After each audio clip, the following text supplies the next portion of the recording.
अत्यंत प्रिय है। क्यों प्रिय है आप बता सकते हैं? सावन महीना ही भगवान को क्यों प्रिय है? जानते तो सब हैं कि सावन का महीना भगवान भोलेनाथ का है, लेकिन सावन ही भोलेनाथ का क्यों है?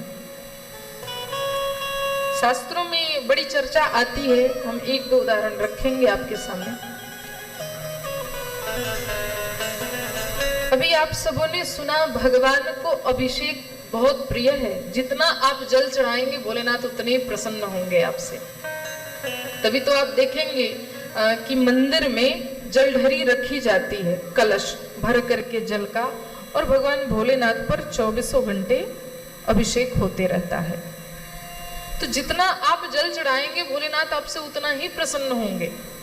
तो उसी प्रकार आप 12 महीना में देखेंगे वर्षा ऋतु का यह जो सावन मास है, इसमें सर्वाधिक वर्षा होती है।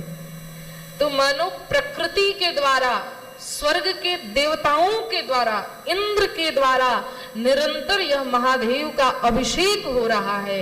इसलिए श्रावण मास सर्वाधिक प्रिय है भगवान भोलेनाथ को, क्योंकि इसमें सर्वाधिक वर्षा होती है। और भी कई सारे कारण हैं जो भोलेनाथ को यह मास अत्यंत प्रिय है। श्रावण मास आप बड़े गौर से सुनेंगे। हम आपसे एक प्रश्न करते हैं।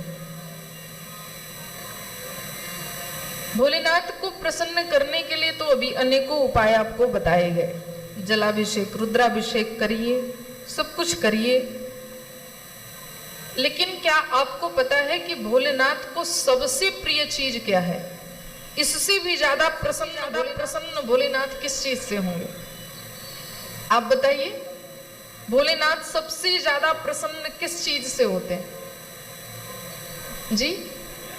बेलपत्र से। बिल्कुल सही बात है। बेलपत्र और भी कई सारी सामग्रियां हैं जिससे भोलेनाथ अति प्रसन्न होते हैं। लेकिन मैं आपको बताती हूँ भोलेनाथ सबसे अधिक प्रसन्न किस चीज से होते हैं। भगवान भोलेनाथ सबसे ज्यादा प्रसन्न यदि किसी चीज से होते हैं तो वो है श्री हरि की कथा। इससे ज्यादा प्रसन्नता उन्हें संसार में कुछ नहीं दे सकती। श्री हरि की कथा श्रावण मास में और श्री हरि की कथा की चर्चा हो, इससे ज्यादा प्रसन्न भोलेनाथ और किसी चीज से हो नहीं सकते महाराज। और श्रावण और श्रवण में भी बड़ी समानता है। श्रवण का अर्थ क्या होता है? सुनना। तो श्रावण और श्रवण में बड़ी समानता है। श्रवण का अर्थ है सुनना और श्रावण का अर्थ है भर भर के सुनना।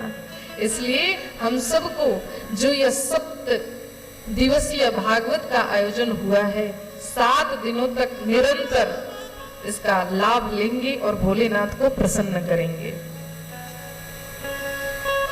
हर जगह ग्रंथ में आप देखेंगे भगवान भोलेनाथ राम की कथा, कृष्ण की कथा से बड़ी प्रसन्न होते हैं महाराज।